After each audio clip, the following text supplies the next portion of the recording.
Hello, everybody. Welcome back. Craig Peterson here, WGAN, and of course online at craigpeterson.com. Talking a little bit, of course, it's hard to avoid this, about kind of the vid world out there.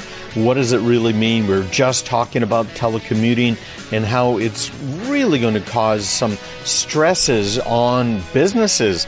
And, we've already talked in weeks past about how it's going to help businesses with a number of different things, including helping them with their ability to cut costs on travel and office space, etc.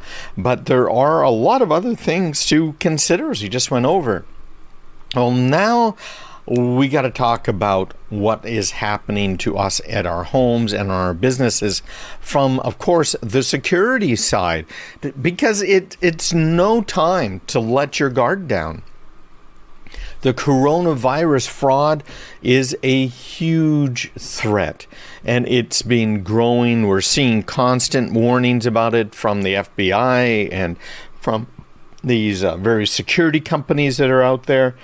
Certainly, we're getting all kinds of alerts from Microsoft and from also the Cisco people. But the scammers, the bad guys out there, are just constantly reusing old ways of hacking us. And they're using scams that they've used forever as well. And that's part of the reason why I always talk about making sure you stay up to date. It's more important to stay up to date, right? Today than it ever has been before. And scammers are rehashing some of these campaigns, kind of like remember the Nigerian scams way back when? Some of those are back now in a bit of a different way. So we've got countries now, and of course our states are starting to try and get a little bit back to normal here. They got some paths to recovery, and in many cases they're trying to get rid of some of these lockdown restrictions. But meanwhile, the crisis has brought out the worst in these con artists out there. And there's a great article by Amer Owida over at We Live Security talking about some of this thing. Because really, they're exploiting every trick in their book when it comes to trying to defraud people.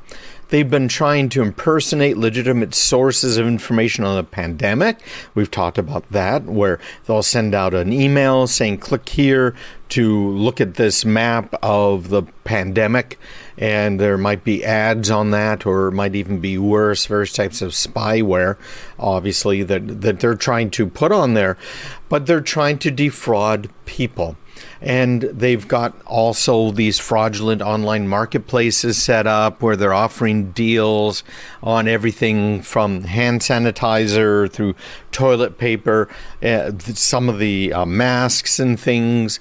In fact, we just saw, it was like what was it, $250 million? Or maybe it was $25 million refund from the Chinese for some state that had ordered some of these N95 masks that did not meet the standards. So scams are everywhere. And as I said, states are getting nailed in this as well. And the most popular, by the way, COVID-19 map, if you really want to see what's going on, you should go to Johns Hopkins University. And there's a professor over there by the name of Lauren Gardner, civil and systems engineering professor, who's working with some of her graduate students to keep this up to date. So you can go there right now, and it says it's coronavirus.jhu.edu. which is, of course, Johns Hopkins University, which is one of these teaching universities that is a teaching hospital. But they're showing how many deaths there have been globally, more than 250,000. Almost, getting close to 80,000 deaths in the United States. I also saw some really interesting numbers that were published this week in a scientific journal about how, we're looking at these number of deaths and we say, okay, 80,000 deaths, which is always horrific. But a normal flu year would get us, 40,000 to maybe 80,000, right? We had a really bad flu year a couple of years ago. But they delved into the statistics behind it. Now, this is where it really kind of gets interesting, because when you look at those statistics behind the normal flu, the flu pandemic, I guess they really are, it turns out that the statistics are heavily inflated. And it's done because we don't track flu deaths like we're tracking the COVID-19. Nowhere near as much detail.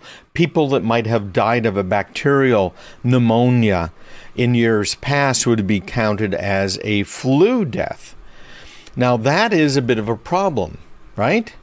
So what do you do when you have these bad statistics? They're saying that some of these years where we reported 20,000 or more flu deaths actually may have been 1,000 deaths in reality.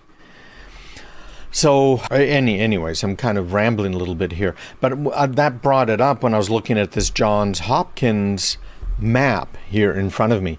How many people have died? How many people have recovered? It turns out that at this point, that this COVID-19 flu is definitely more fatal than the normal flu season. And the article I was reading in the journal was saying it could be as much as 44 times more fatal than an average flu year. Now that's really bad, isn't it, when you get right down to it? 44 times more fatal. But we don't know yet. Right, that's kind of the bottom line on all of this. We just really don't know. And we're not going to know for a while. Anyways, back to it. These maps, and I'm looking at a picture of one right now that was in WeLiveSecurity.com, which is a map. It looks a lot like the Johns Hopkins map, and it probably is actually. And on top of that, it's got an ad for you might need disposable coveralls with hood protective suit. Now, is this good? Is this not a good suit? They say click on that to see it on Amazon, and Amazon certainly could have these for sale. But are they really sending you to Amazon, or are they sending you to some other site out there? Right? What are they doing? They've got a live chat they've set up. It's really kind of amazing what the bad guys have done. They put a lot of work into this. The World Health Organization, I don't know. The higher up a government or non-governmental entity is in the food chain, the less I like them. But they do have their own dashboard showing you what they think is going on with the coronavirus. So you'll find them at who.int, which is the World Health Organization International. And they've got a big warning right on their homepage: beware of criminals pretending to be the World Health Organization. They're saying the World Health Organization will never ask for your username or password to access safety information. They'll never send email attachments you didn't ask for. They'll never ask you to visit a link outside of who.int. They'll never charge money to apply for a job, register for a conference, or reserve a hotel. And they'll never conduct lotteries or offer prizes, grants, certificates, or funding through email. So that gives you an idea of the scams that are being pulled right now when it comes to the World Health Organization. So don't let your guard down, everybody. These emails that are going out are a real problem. They've got fake one-stop shops for all of your pandemic needs. That's a problem as well. Just be very careful where you go. I'm looking at some emails as well. They've got tricks, and many of them are the same old tricks they've always been using. Don't fall for the tricks. All right, stick around. When we get back, we're moving on again. We're going to talk about this new executive order from President Trump. Is it going to make us safer? You're listening to Craig Peterson here on WGAN and online, craigpeterson.com.